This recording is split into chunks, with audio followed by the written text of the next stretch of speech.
O inventário ele pode consumir de 20 a 40% do seu patrimônio, mas esse não é o único problema.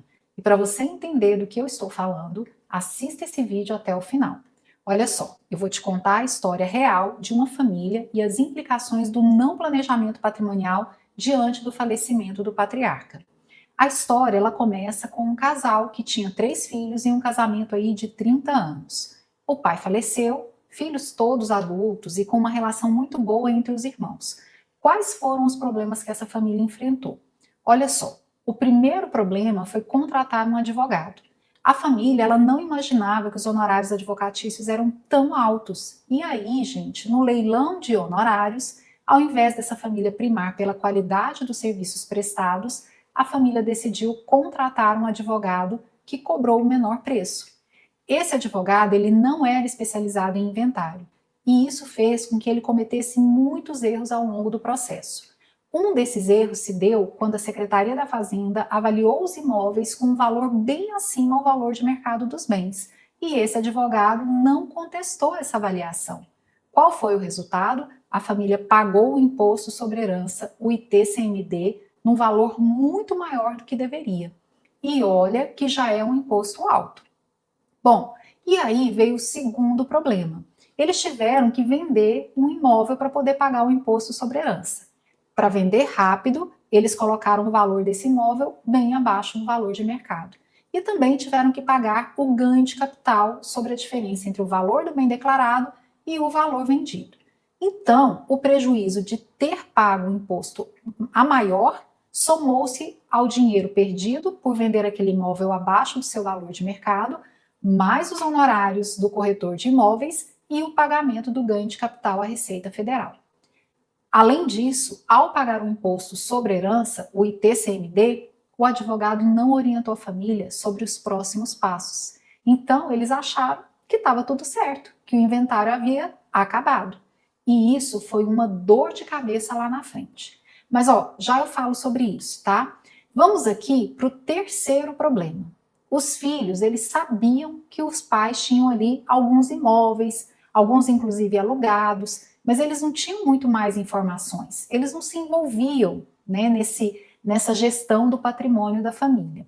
E a esposa também não. Ela sempre deixou as questões de gestão dos bens para o marido. Então, eles foram atrás dessas informações e descobriram que a maioria dos imóveis estava em situação irregular. Não tinha registro no cartório. Então, para vocês entenderem, no Brasil, a compra de um imóvel precisa ser feita de acordo com o que a lei manda. E a lei manda o seguinte: é preciso fazer a escritura pública do contrato de compra e venda, pagar o ITBI e registrar o imóvel no nome do comprador. O que dá garantia de que aquele imóvel é o seu nome estar registrado na matrícula do imóvel. Então, diante disso, a família teve que arcar com mais esse gasto para conseguir regularizar esses imóveis e só então poder vendê-los ou passá-los, né, para o nome dos herdeiros. Olha só, como se não bastasse, a família teve problemas com os imóveis alugados, porque esses imóveis não tinham contrato de locação. E aí foi mais um problema para se resolver.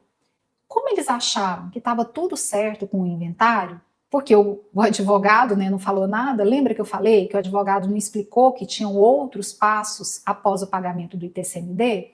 Pois bem, eles não sabiam que precisavam do formal de partilha e nem que precisavam registrar os bens nos seus nomes. Então, diante disso, eles foram deixando aí o tempo passar. E pasmem, tá? Na correria do dia a dia, todos os irmãos ali envolvidos com seus trabalhos, com as suas obrigações, e a gente sabe muito bem como é isso, ninguém assumiu a frente para resolver a partilha dos bens e decidir lá o que eles iam fazer com esses imóveis, se iam ficar com eles, se iam vender, enfim. Isso virou uma confusão. Por quê, gente? No começo, como eles estavam recebendo os aluguéis de alguns imóveis, eles não se importaram muito em deixar a coisa como estava. Eles foram usando o dinheiro da locação para pagar as despesas daqueles imóveis. E aí, o que sobrava, eles dividiam entre a mãe e os filhos.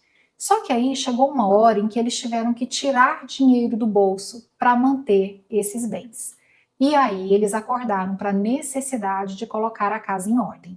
Só que aí já era tarde demais. eles descobriram que alguns dos lotes haviam sido invadidos, então eles não tinham registro no cartório desses imóveis, e aí eles teriam que brigar na justiça para reavê-los. Um outro imóvel, uma casa que eles tinham, também não tinha registro no cartório. Eles tinham apenas um contrato particular de compra e venda que o pai havia feito com o senhor. Só que esse senhor já havia falecido. Olha a confusão. Aquela casa, gente, estava sendo ocupada pela família desse vendedor. E eles não reconheceram a venda.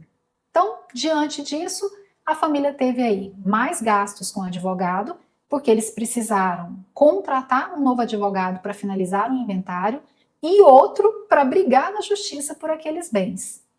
Além desses gastos a mais, eles tiveram gastos para regularizar os outros imóveis e aí sim poder vender esses imóveis, né, ou passar para o nome dos herdeiros. Então, olha só, ao final, colocando na ponta do lápis, essa família perdeu exatos 67% do patrimônio que os pais haviam construído ao longo da vida.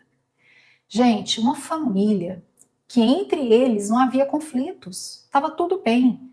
Um inventário que foi extrajudicial e que em si implicaria em menor custo para a família. Ainda assim, o prejuízo foi enorme.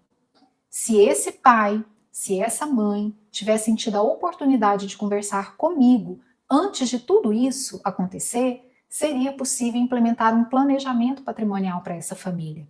Um planejamento que permitisse a organização desse patrimônio, a proteção da esposa e dos filhos e uma sucessão tranquila, sem prejuízos.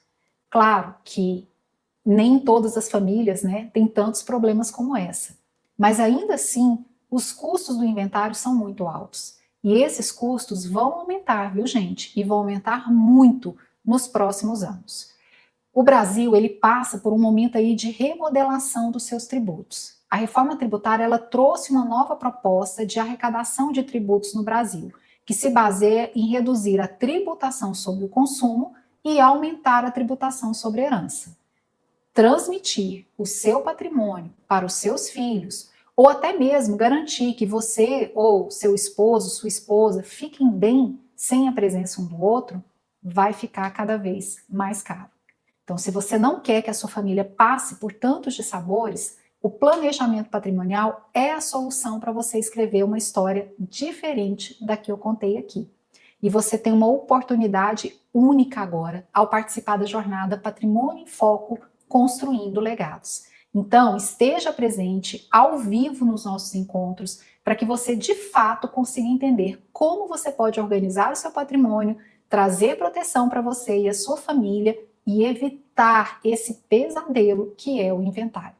Nossa jornada começa semana que vem, então reserve esses dias para você entender como você pode se beneficiar com um bom planejamento patrimonial. Você não vai se arrepender.